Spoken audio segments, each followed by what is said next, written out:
Otro año más, otra entrevista de uranio, y otra vez con este sentimiento de que aún no estamos allí.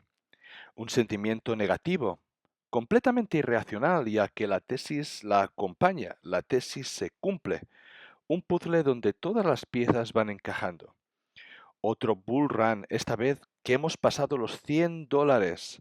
Una cosa increíble, una gran euforia y un pullback normal después de este rally que genera ese sentimiento negativo, un sentimiento irracional. Otro año más nos preguntamos si esta vez va de verdad, esta vez viviremos ese bull market soñado.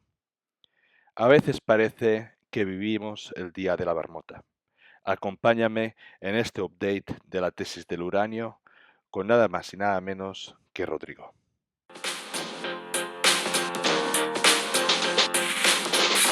Bienvenidos amantes del subsuelo, esto es Charlando de Minas, el primer y único podcast en español dedicado a la inversión minera. ¿Quieres aprender a invertir en recursos naturales? Suscríbete a nuestro podcast. ¿Te gusta nuestro contenido? Dale like, déjanos un comentario. El programa de esta semana está a punto de empezar.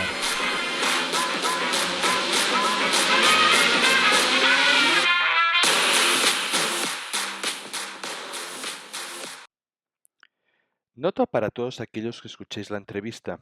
Justo después de grabarla, el Senado de Estados Unidos ha aprobado prohibir la importación de uranio de Rusia.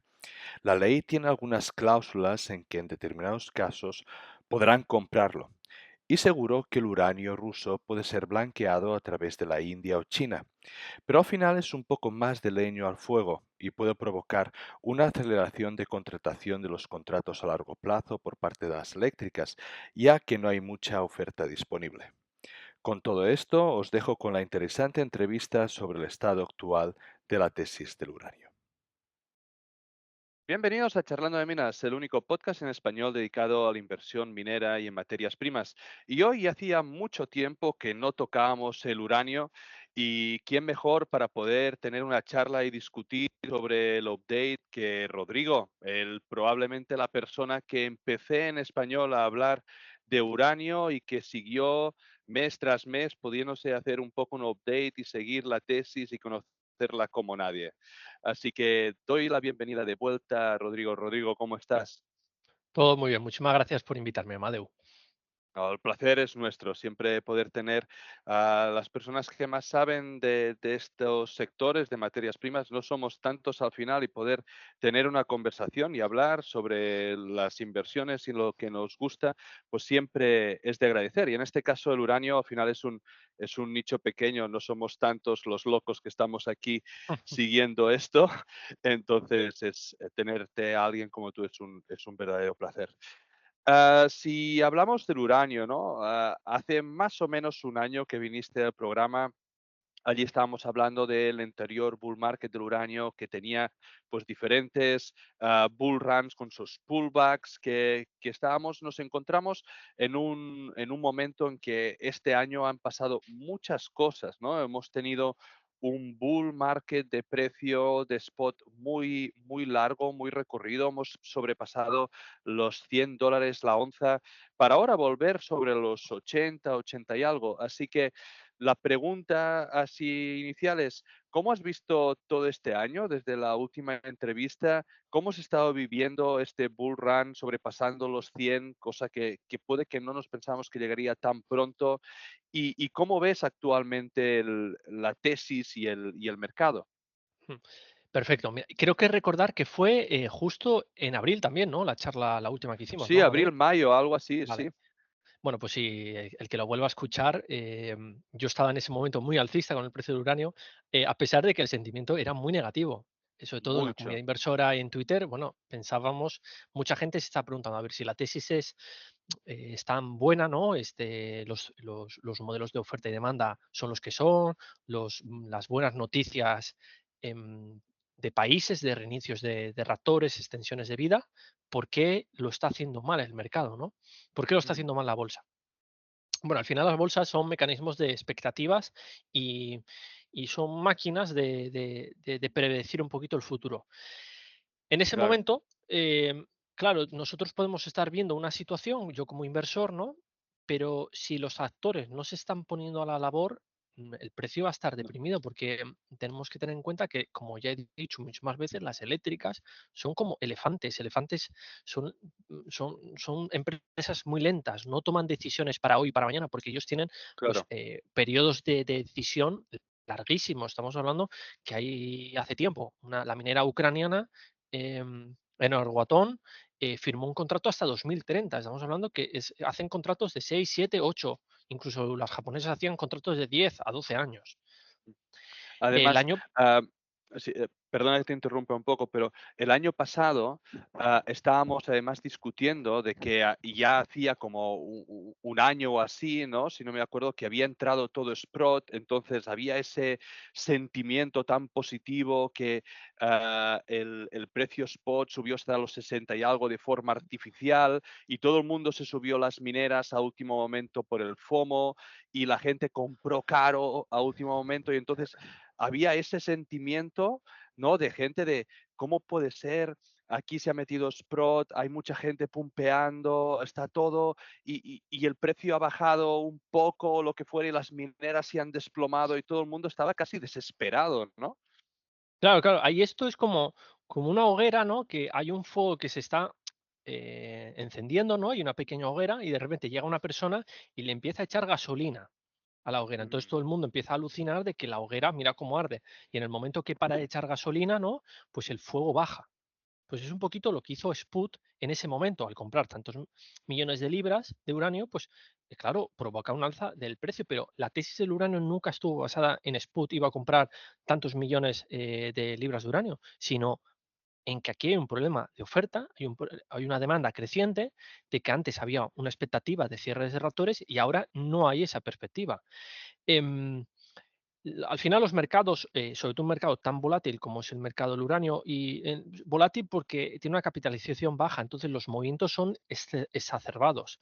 En un mercado como el petróleo, tú puedes mm, ver quién compra el petróleo o es un mercado mucho más transparente. Aquí es un mercado mucho más opaco, lo cual produce muchísima más incertidumbre para los agentes que están aquí, bueno, pues claro, comprando uranio o pues son las eléctricas. Entonces, al ser un mercado tan opaco, la falta de información es tan grande que se generan situaciones de asimetría de información y cuando hay situaciones de asimetría de información, ahí es lo que provoca grandes posibles subidas, porque si todos conociéramos cómo está la situación y supiéramos lo que va a pasar en el futuro, ahí no habría margen de ganancia, no hay una ganancia oculta que tiene que descubrir el inversor.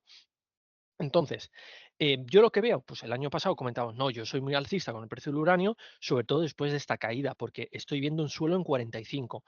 Em, a los 6 meses, de repente, el uranio empezó a explotar.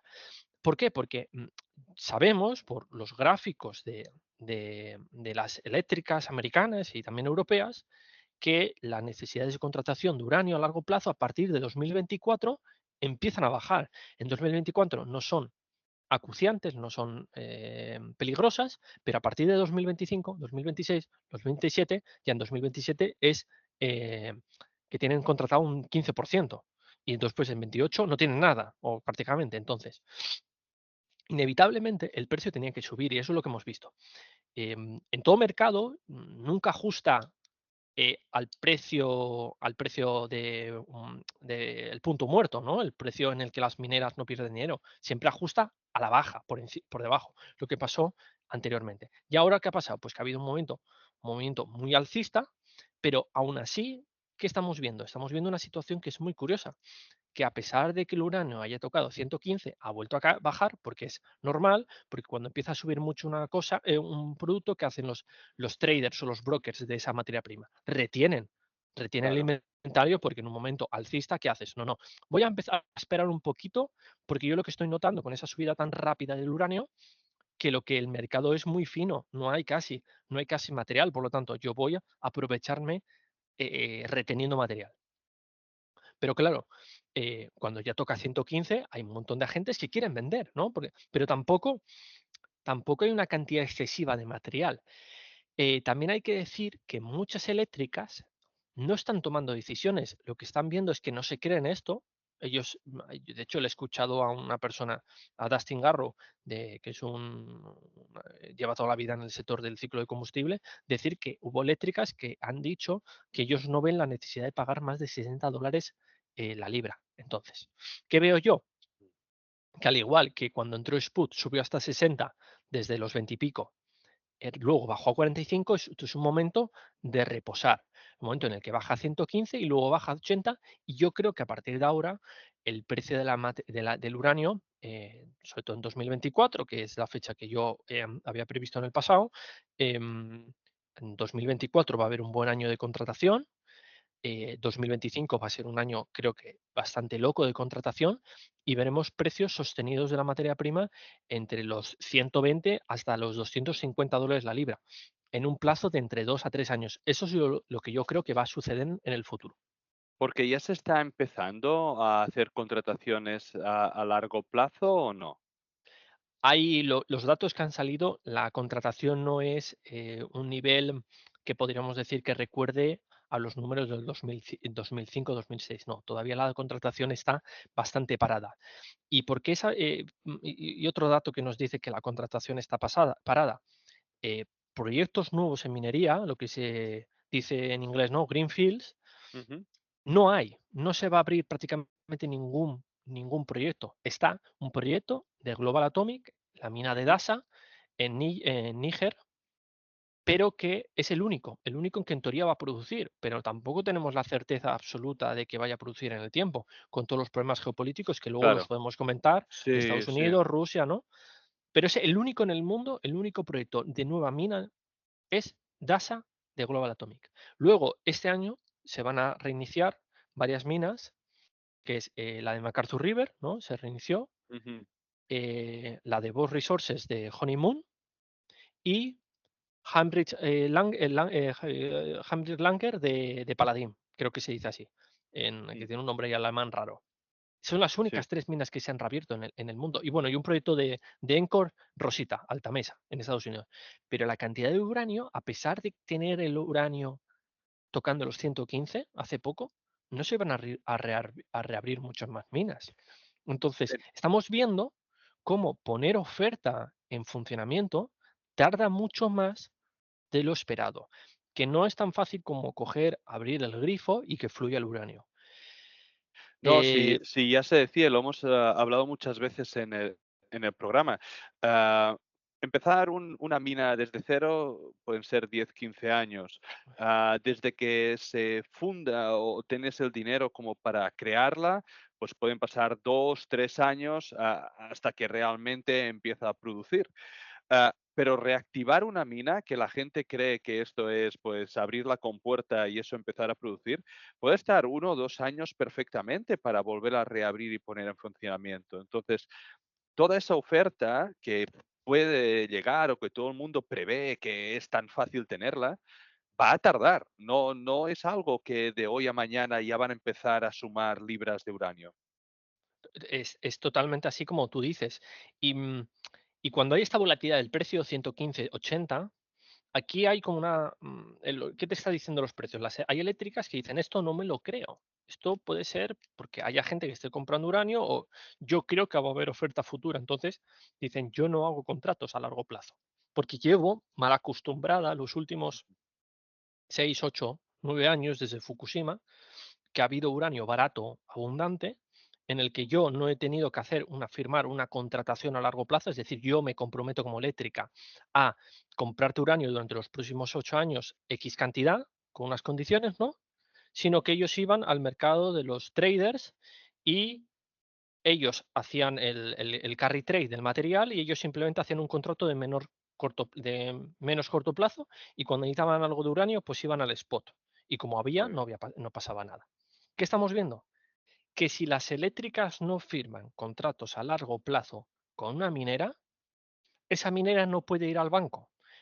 Porque el banco le va a decir, mira, llega el señor de la mina, ¿no? Digamos, por ejemplo, pongamos una mina, Sí, sí. Uranium Sí, Energy, la que sea, ¿no? Dice, mira, ujú, yo quiero montar una mina. Y te pregunta al banco, vale, perfecto, mira, y le enseñas las gráficas de cómo ha subido el uranio, y le cuentas tu película, ¿no? Y dice, sí, sí, esto está muy bien, pero ¿tú tienes algún contrato comprometido de que te van a comprar uranio? Y dices tú, no, bueno, pero tú mira el precio. Y dice el del banco, ¿no? Dice, bueno, yo esta película, pues puede ser muy bien, muy mal, muy, muy bonita, pero yo no me la creo porque soy el banco, tengo que tener la seguridad de que tú vas a poder vender. Porque no me quiero encontrar con que te he dado 500 millones, 200 millones, 300 millones, el CAPEX que te requiera la mina, ¿no? Y de repente que el precio del uranio ha bajado. Y tú quiebras y yo me quedo con el default, ¿no? Con el impago. Sí, sí. Entonces, las eléctricas no están realizando contratos de largo plazo por diferentes motivos y sin esos contratos las minas no se pueden financiar y si no se pueden financiar no se pueden construir. Y entonces es un proceso que vamos a ver que estamos en 2024, pero vale, consigue la financiación, consigue los contratos, ponte a construir la mina, ponte que la mina se construya en el tiempo, un proyecto nuevo yo creo que no tarda menos entre 4 o 5 años actualmente. El El Rick Rule, en la entrevista que tuvimos y que publicamos la semana pasada, dijo algo como muy interesante en este mismo sentido que tú estás diciendo, ¿no? Él dice de que ahora ya, y yo creo, pues él seguramente tiene información diferente, ¿no? Pero seguramente lo único que hace con esa información es avanzarse un poco al tiempo por todo lo que tú has dicho, ¿vale? Él dijo de que el mercado del uranio ya ha cambiado, digamos, ya para siempre, de que a día de hoy ya se empezarán a firmar estos contratos a largo plazo con desarrolladoras y exploradoras, donde les vendrán contratos seguramente a 15 años, a 20 años, básicamente asegurando una producción a muy largo plazo que va a permitir esos proyectos de desarrollo y exploración avanzada, pues seguir adelante, ¿no? Y que entonces esos proyectos, los que sean buenos, van a tener toda esa facilidad de financiación. Puede que al final sea un poco lo que dices, ¿no? Si los precios suben un poco más, ven las eléctricas de que no hay nueva oferta entrando, el spot sube, se dispara en el rango que tú dices y se empiezan a firmar, evidentemente se van a empezar a firmar aquellos que estén más prontos en la producción. Pero evidentemente cuando esos terminen, si quieren hacerlo más a largo plazo, puede que se empiecen a financiar esos otros proyectos de proyectos interesantes, pero que aún estén en etapas tempranas. Mm. Sí, estoy totalmente de acuerdo.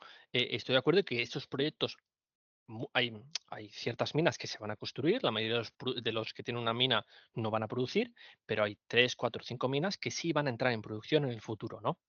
Pero Mm, la pregunta es cuándo. claro, Porque de momento, lo que se decía imagínate, si nos ponemos hace 2024, nos ponemos en 2020, 2019, 2021, decían que si el uranio tocaba más de $100, bueno, $100 es una cifra loca, digamos que si llegaba a 80, 90, se iba a empezar a reabrir minas como locos.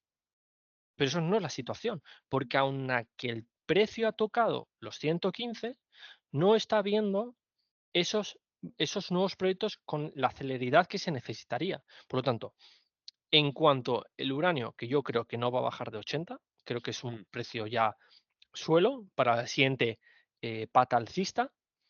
Sí, cuando llega a 115, 120, 130, el spot, que llegará, claro, las mineras hay mineras que se van a tener que poner las pilas y van a tener que firmar esos contratos de largo plazo y ahí ya se va a empezar a poder anunciar que se van a construir ciertas minas. Pero de momento, ¿pero eso cuánto podría llegar a tardar? Pues puede ser que durante este año, 2024, todavía no llegue, que sea en 2025, ¿no? Que se claro, empiece a anunciar esos contratos, porque además esos contratos no se firman en una semana. Llega la eléctrica con la mina y dice, sí, sí, venga, ¿cuántas minas puedes producir? Porque las eléctricas son muy curiosas de con quién firman, porque si firman con una minera que luego no produce, es un problemón para ellos. Por lo tanto, la nueva oferta va a tardar más de lo que se creía. Creía una parte del mercado, yo nunca me lo creí sí, personalmente. Em, Esos contratos van a llegar, se van a firmar, pero, sinceramente creo que queda un poquito más hasta que se produzca, lo cual, sinceramente, es muy bueno para la tesis del precio. Es malo para la industria, pero bueno para los inversores, porque cuanto más se tarde en firmar contratos a largo plazo. Cuanto más tarden las eléctricas en ponerse manos a a la obra, mejor será para los inversores porque provocará un precio del uranio más vertical. Si estuvieran ya firmando contratos, bueno, pues la subida sería más lenta. Pero Claro. viendo cómo están haciendo las cosas, yo creo que va a tardar muchísimo más y el precio va a ser pues más vertical, Mm. como he dicho. Yo y muy en relación con lo que dices, ¿no? Cuando yo empecé a invertir, y empecé a invertir seguramente un poco acorde cuando vi tus primeros vídeos, que me miré la tesis y todo, yo tenía como 2 escenarios, ¿no? De salida. El primero es que esto subiría tipo burbuja, ah, como en el anterior ciclo, y de que llegaríamos a un punto de locura donde pues todas las mineras o todo lo que llevase uranio en el nombre subiría como la espuma y entonces sería momento de vender, ¿no? Y de que en todas las noticias y todo aparecería el precio del uranio, no sé qué. El otro escenario, era de que el precio del spot estuviera mantenido entre los 80, 90. Entonces, en ese precio, al menos en aquellos años, y es verdad de que han pasado ahora unos años y han pasado muchas cosas en el mundo desde esos años, ya incentivaría pues la creación de nuevas minas, incentivaría la reabertura, incentivaría esos contratos a largo plazo y que entonces pues sería momento de vender porque de alguna forma el mercado se habría mágicamente podido regular, ¿no? No habría habido este overshoot. Am, Sí que es verdad que cuando hemos tenido esta aceleración de precios, que realmente fue una aceleración significativa, ¿no? Y que no paraba de subir y llegaba a los 110, 115, empezó hasta a salir en algunos noticieros, ¿no? El precio del uranio en algunos periódicos y estaba empezando a pensar, "Buah, si se calienta un poco más esto, si sucede alguna cosa que no está prevista, ¿no? Alguna inundación, alguna cosa de demás, puede que esto se vaya de madre, puede que estemos en el primer escenario, pero no. Y entonces parece que estamos más en el segundo, pero después de todo lo que dices, claro, y después de todo lo que ha llovido desde esos primeros vídeos, 80, 90 no es un precio para incentivar. Por lo tanto, 80 o 90 dólares a largo plazo, a menos de que pues se extienda mucho y que veamos de que es public notice, de que se están firmando contratos, no debería ser un precio para empezar a salirse de la tesis, ¿verdad? Yo creo que el mercado del uranio no va a ser un mercado basado en aire, como fue un poquito en el 2005, que fue realmente movido por temas de incertidumbre. Nunca hubo casi déficit o el déficit era mínimo y aún así el riesgo o el miedo de que sí lo hubiera llevó los precios hasta la estratosfera. Actualmente yo creo que esto es un mercado alcista, de un mercado sano, en el que va a durar otros 2, 3, 4 años. No, más no lo sé, pues ya sería alargarnos mucho en el futuro. Mm, Vemos que los precios de $90 no son incentivadores de oferta, no está viendo lo que pensábamos, porque cuando hubo esa subida tan grande del uranio en los medios, lo que vimos es que las eléctricas todavía no se lo están creyendo. No se están creyendo.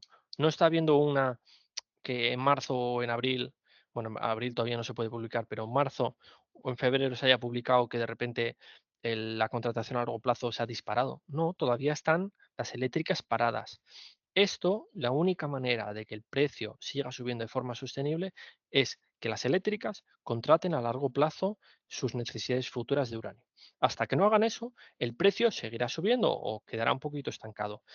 Em, y vuelvo un poquito a lo que te comenté al principio. Es a partir de finales de 2024, 2025, que la cosa se pone interesante.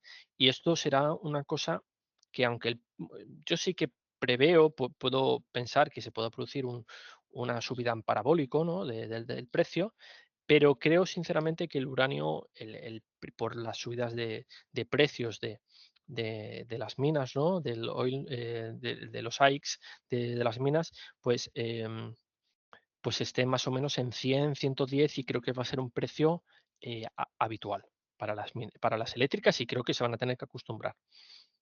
Otra cosa es que es posible que durante un periodo corto veamos uranio entre 160 a 250 o $300 la libra, lo cual tampoco sería un escenario que me parezca a mí muy disparatado.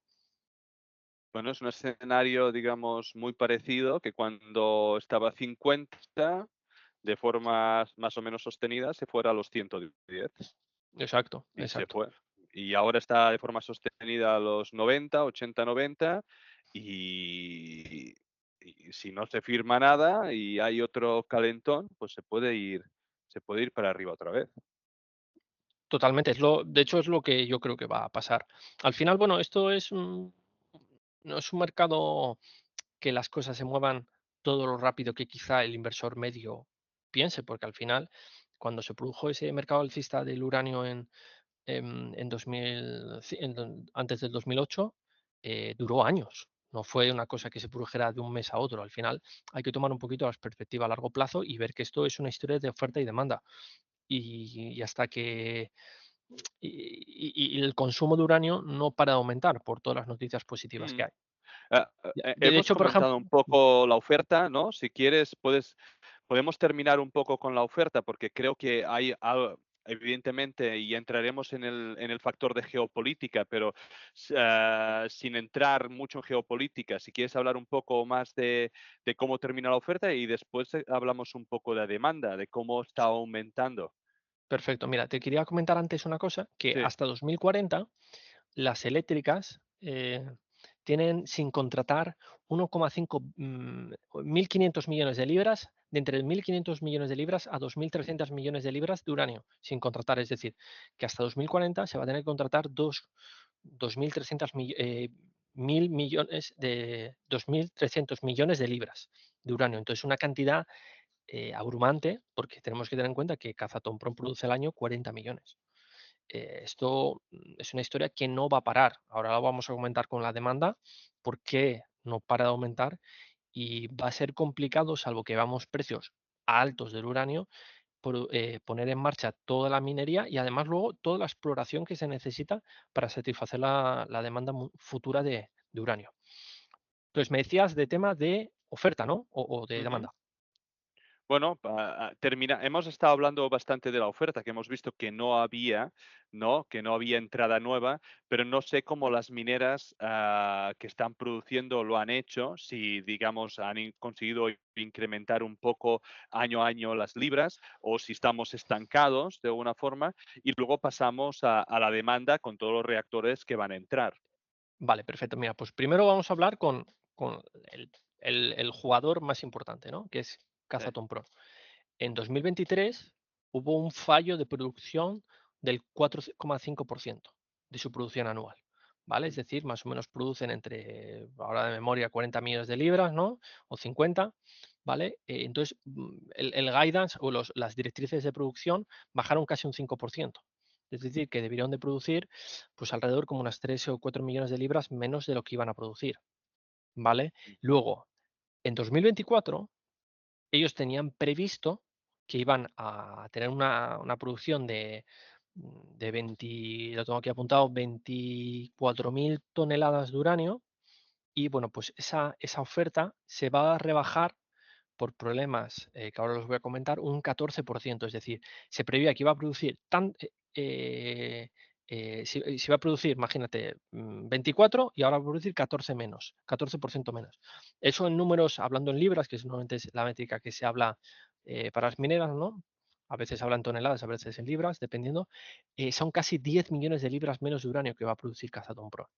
Entonces, hace unos años había una tesis que era esto no va a subir muchísimo porque Kazatomprom, que es la minera más barata, con un coste casi ridículo de 14, $15 la libra, puede coger, abrir el grifo del uranio y fluirá de forma mágica todo el uranio que necesita el mundo. Estamos viendo que en 2023 fallo de producción, 2024 reducción de la producción.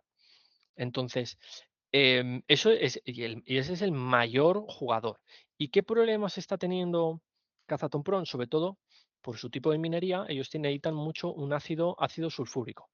y están teniendo problemas de abastecimiento de ácido sulfúrico. De hecho, Kazatomprom es uno de los países con mayor producción de ese ácido y ellos quieren construir una nueva planta, pero están hablando de que la planta va a estar entre 2026 a 2027. A pesar de que ellos necesitan ese ácido sulfúrico, no pueden, aun construyendo la planta, fabricarlo. Em, Luego, pues actualmente diríamos, bueno, pues ¿de dónde otra parte puede venir la oferta aparte de Kazajstán? Pues de sus inventarios, ¿no? Pero es que cuando vemos los datos de inventarios de Kazatomprom, tienen actualmente entre 6 a 7, 6 meses de producción, 15 millones de libras. El nivel de los niveles más bajos que han tenido en los últimos, yo creo que de hecho en la última década. Entonces, tienen problemas de producción y además tienen problemas de inventario, porque Kazatomprom, es cierto, contrató mucho. Entonces, la pregunta que nos hacemos los inversores es, ¿Kazatomprom ha sobrecontratado ese material? Em, pues quizá tenga comprometido venta futura, quien no va a poder producir o va a tener complicado y va a tener que acudir al mercado spot. Eso yo no lo sé, no sé porque tampoco soy adivino en ese sentido. Luego, otro lugar donde puede venir oferta futura, Kazajstán, Cameco, pues Cameco tuvo ciertas dificultades de producción y tener en cuenta que la mina que tienen, la grande, Cigar Lake, va a estar acabada en 2031. Pretenden alargarla otros 6 años, pero a mí lo que me refleja es que si Cameco, que es un jugador pues muy inteligente dentro del mercado, ¿no? Que tiene mucha información, está diciendo que quiere pues alargar Cigar Lake otros 6 años, es que están viendo un mercado muy positivo y que hay confianza en el que el precio del uranio va a estar alto y que es rentable montar la mina. Entonces, esos son los dos mayores productores del mundo. Podrían venir de inventarios secundarios de parte de los gobiernos. Sinceramente, creo que no va a pasar.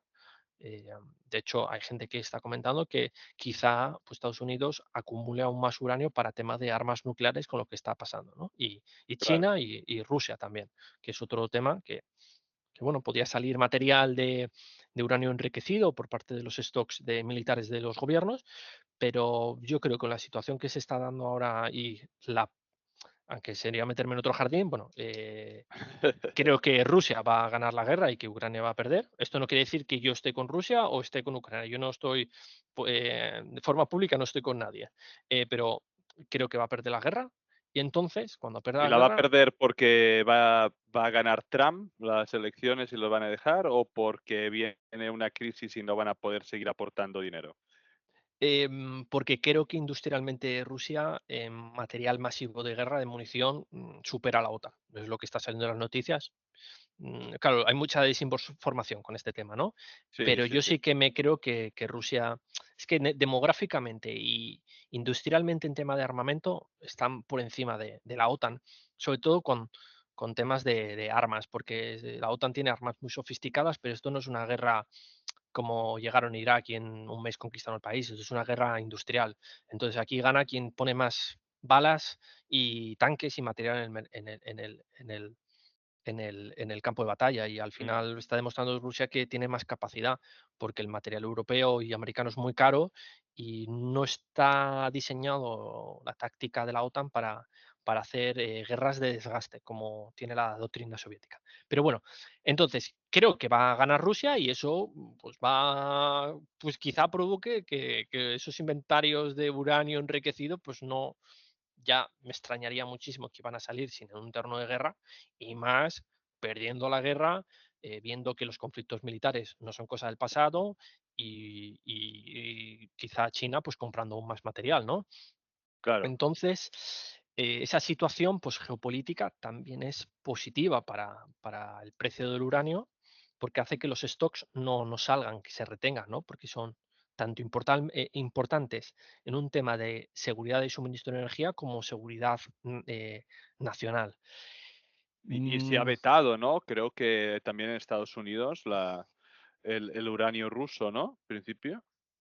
Este año, el año pasado, pasó la Casa de los Representantes, salió una legislación y este año iba a pasar por el Senado, pero hubo un senador que se llama Ted Cruz que ha bloqueado la iniciativa, pero no porque esté en contra de ella, sino porque la quería bloquear por otro tema. Ahora lo leí el otro día que decía como que la había bloqueado para bloquear otra legislación. Entonces, esa legislación ya pasó la Casa de los Representantes. Yo creo que no sé, yo creo que en 2024 sí que se acabará aprobando y la firmará el presidente Biden o en el futuro Ajá. quien sea, ¿no? Dicho eso, no sabemos, en la pieza de legislación que había aparecido, habían dicho, pues habían puesto, vale, prohibimos el uranio ruso, pero metemos condiciones, ¿no? En plan, podrás comprar hasta ciento no sé de miles, tantos millones de libras, ¿no? De combustible, ¿no? Ciento y pico mil barras de combustible. No sabemos cuántas condiciones van a poner, porque tampoco creo que Estados Unidos vaya a poner una cláusula, ¿sabes? Una legislación en la que impida a sus reactores comprar uranio, ¿no? Creo que Ya, va a tener un efecto más de bifurcar el mercado y que provocar que en 2027, 28, 29, cuando esa producción europea o de la órbita occidental sea capaz de producirlo. No creo que vayan a provocar ¿sabes? Provocar con una legislación que apaguen los reactores, ¿no? Porque podría llegar a ser, porque al final Rusia tiene pues casi el 30% de los servicios de enriquecimiento del mundo, entonces no se puede prescindir ahora actualmente. Entonces habíamos comentado Kazajstán, inventarios militares, Cameco, se han abierto muy pocas minas, no hay nuevos proyectos, el precio ha vuelto a bajar. Entonces esa oferta, que en teoría iba a ser plena y abundante, pues estamos viendo que va a tardar mucho más y va a ser más escasa de lo que se creía en el pasado. Y al final eso va a acabar repercutiendo al precio del uranio. Yo creo que es que, sinceramente, los precios entre 100, 125 a $175 la libra, yo creo que para mí casi es una certeza que vamos a llegar. Luego creo que en un escenario alcista podremos llegar hasta los 300. perfecto, perfecto. Y en cuanto a demanda, ¿cómo lo estás viendo? Hay muchos reactores que están entrando en funcionamiento, ¿verdad? Sí, aquí podemos distinguir tema de demanda. Voy a primero hablar de la electricidad, ¿no? Que al final la electricidad, la demanda eléctrica es la base de por qué existen los reactores nucleares, ¿no? Entonces, ¿qué estamos viendo? Primero, eh, esto ya sería para hablar en otro podcast, ¿no? Pero la minería de Bitcoin, ¿no? Está habiendo proyectos de minería de Bitcoin conectados directamente a reactores. Oye, yo al lado de este reactor tiene un factor de carga, es decir, factor de carga me refiero que si podría producir 1000 megavatios, actualmente está produciendo 850 o 900, ¿no? Estamos viendo cómo la minería de Bitcoin se puede conectar a un reactor, poner el reactor a mayor carga, es decir, a mayor tasa de producción energética, eléctrica, y pues facilitar un suelo de demanda a esos reactores que no la tendrían. Luego, estamos viendo el boom de la inteligencia artificial. No sé, ni soy capaz yo de cuantificar cuánta inteligencia artificial va a haber de aquí a 5 o 10 años. No sabemos si No, va a ser como el Internet o es un, es una demanda, a ver cómo lo digo, que no va a cumplir las expectativas. Pero sí sí, que es cierto que la minería de Bitcoin, la inteligencia artificial, los centros de datos, los servicios en la nube, están haciendo disparar la demanda eléctrica en todos los países. sí, Son sí. unos sectores que no van a parar de crecer porque al final ofrecen una cantidad de ventajas enormes. Cannabis también, se está viendo un aumento de consumo eléctrico por tema de cannabis, vehículos eléctricos. Entonces, todo eso está movido por la electricidad. Entonces, yo creo que en los próximos años vamos a ver cada vez mayor consumo eléctrico, no sé a cuánto crecerá, si será un 1% anual o será 2,5 anual o 0,5. Pero sí que va a haber un aumento de la energía eléctrica en todo el mundo. Sobre todo por esos sectores y también porque China, la India y los países emergentes van a consumir cada vez más energía. Y ahí la energía nuclear es un sector imprescindible, directamente es imprescindible para darle soporte al sistema eléctrico.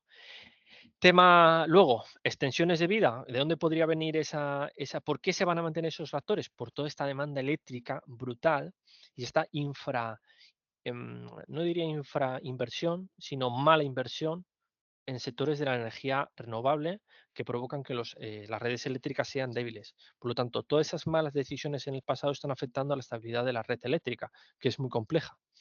Y por eso estamos viendo cómo Bélgica, que iba a cerrar los reactores, ya pues ya está firmado que van a extender la vida de X reactores, ¿no? Que Diablo Canyon en California iba a cerrar los reactores y ahora ya no, ahora pues otros 15 años. Que Japón va a reiniciar todos los reactores. Eso es todo una fuente de demanda que ya lo he dicho pues, en varios podcasts o en muchos sitios, pero es que ahí no estaba. Entonces, eso es un cuentagotas cada vez más numeroso. Entonces, que el año que viene, este año se va a anunciar que 3 o 4 o 5 rotores o los 10 o los que sean, se van a extender la vida, pues no me va a sorprender. Y y el próximo año también se van a extender. No me extrañaría ver reactores funcionando 100 años, entre 60 a 100 años. Eso son cifras, pues, que antes se estaban valorando 40 años, pues que en la mayoría de sitios funcionan los reactores 80 años, pues me parece casi una certeza, sobre todo porque no hay dinero, los países están muy endeudados y hacer la transición energética es tan cara, es de hecho la mayor obra de ingeniería de la humanidad y es imposible prescindir de una energía que es barata, es constante y es libre de CO2. Exacto, exacto. Y más si queremos llegar a cumplir algún día algún tipo de esos números que nos han impuesto, la única energía factible para no perder calidad de vida, digamos, y seguir evolucionando como sociedad es indistintamente la nuclear. Quería tocar otro tema contigo porque además has estado hablando, ¿no? Geopolítica está jugando un papel clave, ya sea por la guerra de Ucrania, ya sea por todo lo que está sucediendo en África, porque es allí donde hay los mayores depósitos o las minas que pueden llegar de forma más próxima a ser una realidad, como por ejemplo con Global Atomic, ¿no? Pero que en cambio el país está sometido como en un caos, parece que Estados Unidos se está yendo del país y dejando, digamos, a los revolucionarios allí. ¿Cómo ves toda esa situación? ¿Cómo crees que puede afectar al desarrollo de esos proyectos y qué opinión tienes tu personal, ¿no? Sobre eso, si es una oportunidad, si es algo demasiado arriesgado. Bueno, a mí me gusta el riesgo y me gusta lo incierto, así que, a ver, ¿qué puedo comentar? Si nos ponemos en el lugar de una eléctrica europea, una eléctrica americana, sobre todo, no hay tantas jurisdicciones que sean amigables con Estados Unidos actualmente. Entonces, jurisdicciones amigables, pues Canadá, Australia, eh, Namibia puede ser, algún proyecto que esté ahí perdido por bueno, los proyectos de Estados Unidos, lógicamente. Pero el resto, ¿Kazajstán es amigable con Estados Unidos? Sí, pero Kazajstán tiene una situación ahí geopolítica, pues, que está embutido entre China y Rusia. Y entonces, son sus vecinos. Mm, Me extrañaría que no le vayan a vender más uranio a China que a Estados Unidos. De hecho, creo que Claro. son muchos mejores socios comerciales los chinos que los estadounidenses. Son gente más de fiar. De hecho, los chinos son gente, eh que en estos temas estatales, pues, eh, por temas, pues llevan más la política del ganar-ganar, ¿no? Del win-win que llaman ellos, ¿no? Estados Mm. Unidos es más, o estás conmigo o te doy un palo. Entonces, no hay tantas jurisdicciones amigables con Estados Unidos. Estamos viendo que de Níger se tiene que estar yendo, está negociando su salida, porque claro, tú puedes estar en un país militarmente, pero si el país no quiere que estés, es complicado mantener la situación. Em, ¿Hay oportunidad en Níger? Bueno, es un, oye, no está exento DASA de que llegue un gobierno populista, ¿no? Y no sé si acabe expropiando la mina o pues pidiendo más parte del beneficio futuro. Entonces es una posición que, bueno, tiene su riesgo. A mí me gustan otras jurisdicciones. Yo sí que tengo Global Atomic, pero bueno, yo creo que Namibia y Australia son jurisdicciones un poquito más amigables, y Australia no todos los estados, porque hay estados que son antiuranio. Em, pero bueno, geopolíticamente vemos que el mundo se está conformando en 2 bloques, ¿no? Que ese mundo unipolar de Estados Unidos Sí, se está, bueno, pues está perdiendo potencia, ¿no? Y, y esos 2 bloques, pues al final, bueno, pues provoca enfrentamientos, y que mantener posiciones neutrales pues se complique, ¿no? Mm, Dicho eso, mm, jurisdicciones como Namibia, Australia, Níger con esos riesgos, Canadá, problema de Canadá, que ahí pues son muy, digamos, muy progres, ¿no? Son muy hippies con ese sí, tema, sí, para decirlo suave. para decirlo de esa manera. Bueno, Justin Trudeau es como es, ¿no? Ujú. Em, y es difícil construir una mina. De hecho, en Canadá se produce Cameco. Y aunque hay miles bueno, miles no, pero hay muchos proyectos, Saskatchewan, por tema de los nativos de allí, bueno, pues no es tan fácil construir una mina. Entonces, a pesar de que esté en $90 la libra, que debería ser, bueno, pues facilísimo, ¿no? Entonces montar esa mina, pero no lo está siendo. Entonces hay 4 proyectos, 4 jurisdicciones amigables y una situación, bueno, pues que geopolíticamente se complica. Perfecto. No sé si quieres hablar un poco, me quedan como 2 temas, bueno, realmente son 3, ¿vale? 3 temas me quedan para tocarlos un poco. Sé que llevamos ya un rato, pero a ver cómo los ves. Me acuerdo que en la última charla, cuando viniste, dijiste de que de alguna forma la conversión era el cuello de botella. ¿Sigue siendo así? ¿Sigues viendo esa evolución en los precios, digamos, del material convertible siguen siendo más altos que el spot? ¿Se ha invertido la curva? ¿Cómo está? Actualmente, bueno, pues los precios de enriquecimiento y conversión han subido mucho. Había un gran cuello de cuello de botella en conversión. Se reabrieron una planta de producción, y bueno, ese cuello de botella se va a ir resolviendo. De hecho, déjame pensar, Orano creo que era, la francesa quería ampliar capacidad en Estados Unidos o en Canadá. Entonces, bueno, esos cuellos de botella se van a ir resolviendo, y creo que no va a ser lo más acuciante. Tiene un impacto en el precio del uranio, porque si no hay capacidad de conversión, no hay, sería largo de explicar, ¿no? Sobre enriquecimiento o infraenriquecimiento de los procesos, y pueda provocar que en el corto plazo ese precio no suba tanto como debería. Pero bueno, al final se han ido rabiendo, se han ido solucionando sus cuellos de botellas, y el único tema es que, bueno, pues si se acaba prohibiendo el uranio ruso, y, y que es el país con casi un 30% de la capacidad de enriquecimiento del mundo, pues si tú lo quitas del mercado, pues al final sí que habría ahí un problema que tienen que resolver. No, Y es muy caro construir todas esas plantas. Hablan de que por cada, ¿cómo era? 1.000 millones de dólares, 1.000 unidades, bueno, eso es métricas de SW.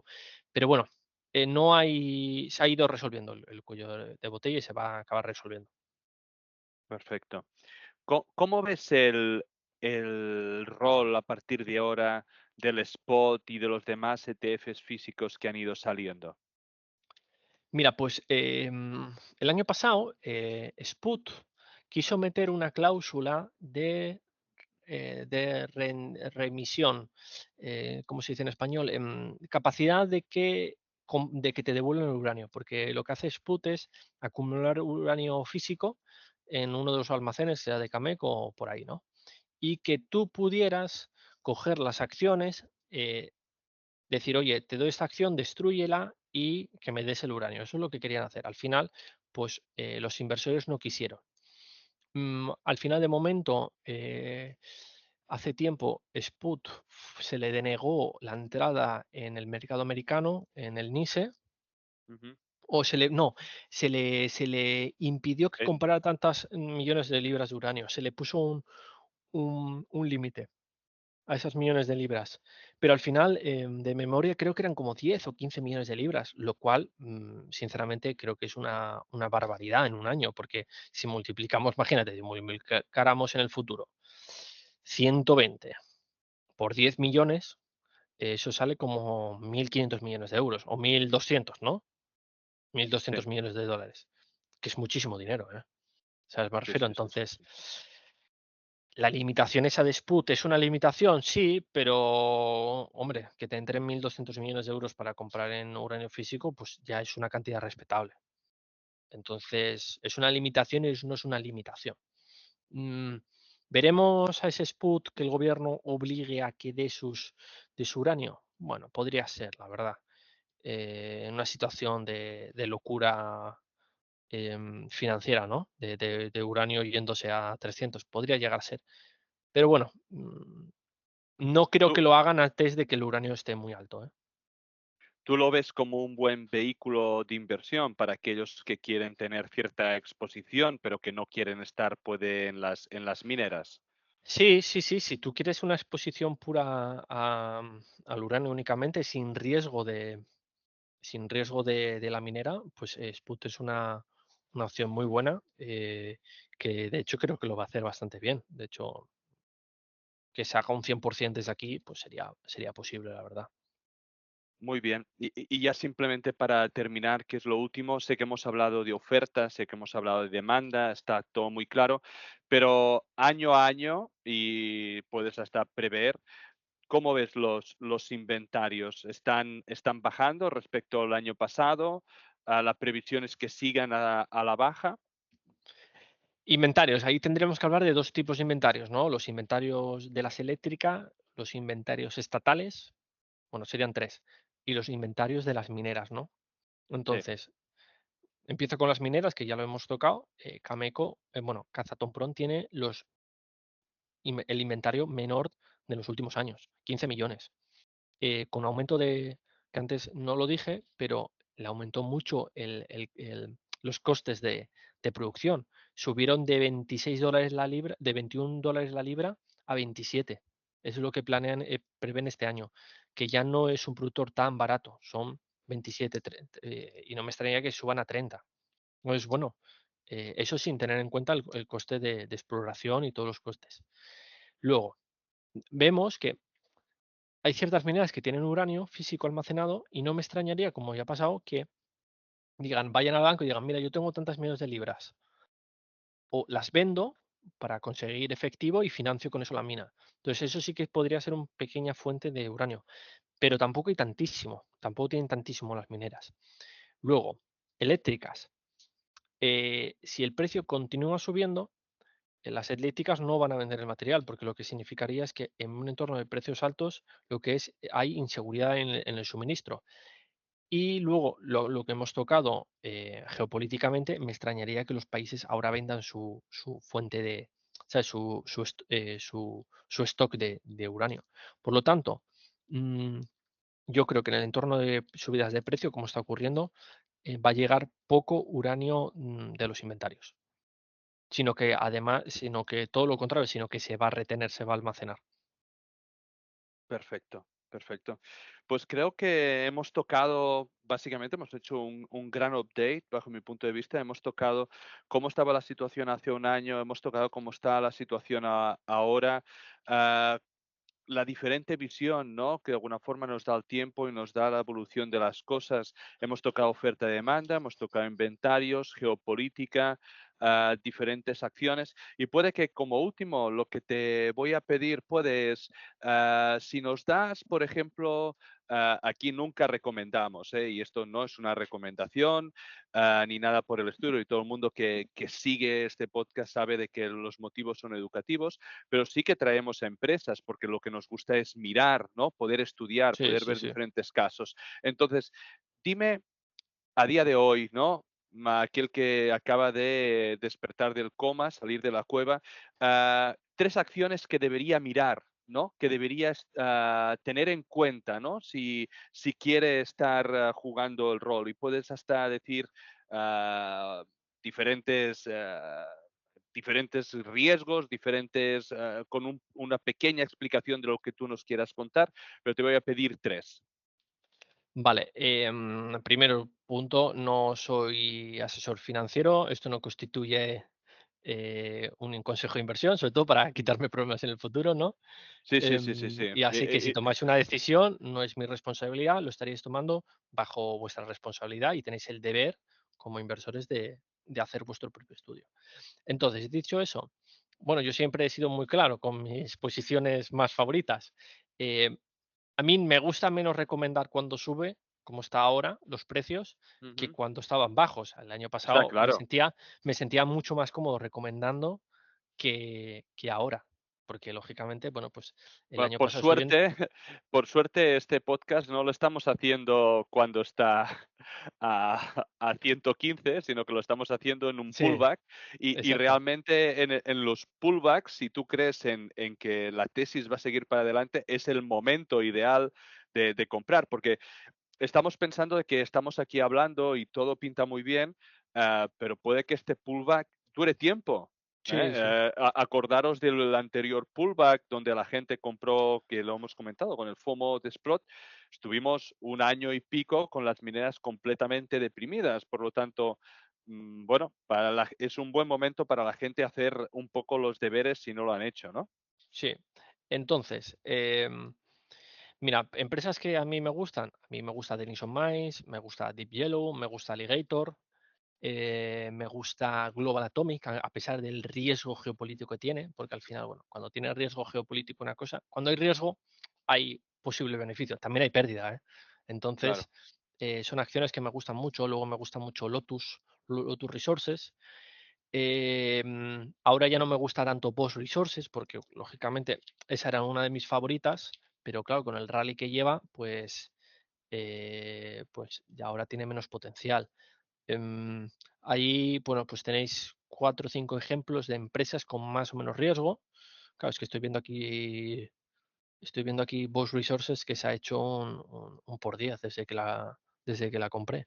Entonces, claro, Claro, no, eh, no, tenerlo en cuenta, que no es lo mismo comprar algo antes de que os haga un por 10 que cuando ya está el por 10 hecho. Esto no quiere decir que no pueda hacer otro por 10, exacto. porque 100 baggers los hay, los ha habido y los habrá, pero evidentemente el riesgo y las probabilidades son mucho menores. Entonces, bueno, ahí tenéis 4 o 5 ejemplos. Siempre digo, a veces siempre digo lo mismo sobre las mineras. Deep Yellow, Dirección, es John Borshoff, Alligator, opcionalidad, de ser la nueva Paladín, nuevos proyectos, Denison Mines, seriedad en el proyecto, buena jurisdicción, buen equipo gestor. No es como NextGen, que la dirección extrae viven de eso, de extraer al accionista, tienen un demasiado buen depósito. Luego dije Lotus Resources, al final es un proyecto que ya estaba funcionando, pero que tiene su futuro. Alligator, ¿qué más dije? Denison. Sí, Bueno, tienes y ahí 4 o vos, 5. bueno, sí, sí, perfecto, No, Rodrigo. bueno, vos Resources no la recomendaría ahora mismo. Muy bien, muy bien. Pues creo que ha quedado muy claro. Te agradezco muchísimo toda que hayas compartido tu sabiduría y tu experiencia aquí, que hemos podido volver a charlar de este activo radioactivo que tanto nos atrae. Y nada, un placer. No te preocupes que esto se volverá a repetir porque aún nos quedan unos años de bull market. Sí, sí, quedan 2 o 3 años mínimo de mercado. Perfecto, muchas gracias, Rodrigo. Bueno, pues muchísimas gracias a ti y un placer estar aquí contigo comentando el sector.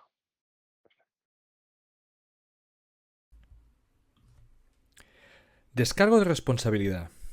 Los contenidos que aparecen en Charlando de Minas no son recomendación de inversión. Amadeo Bonet y sus invitados no son asesores de inversión. Los autores pueden tener algún interés en las compañías que se mencionan en esta publicación. Igualmente pueden tener sesgos y no ser imparciales. La información en esta publicación y de todas otras de Charlando de Minas son impersonales por naturaleza y de carácter generalista y deben ser consideradas como un producto de entretenimiento. Recuerda que el riesgo mínimo de cualquier inversión mencionada en este vídeo es el 100% del capital. Antes de tomar ninguna decisión de inversión, es imprescindible que consultes a un asesor de inversores cualificado y con experiencia. Estas emisiones son un relato personal de mi aprendizaje en el mundo de los recursos naturales. En este podcast intentaremos traer empresas, comentar tesis de inversión y hablar con gente relevante en el sector. Si te gusta, dale like y suscríbete. Soy Amadeo Bonet y esto es Charlando de Minas.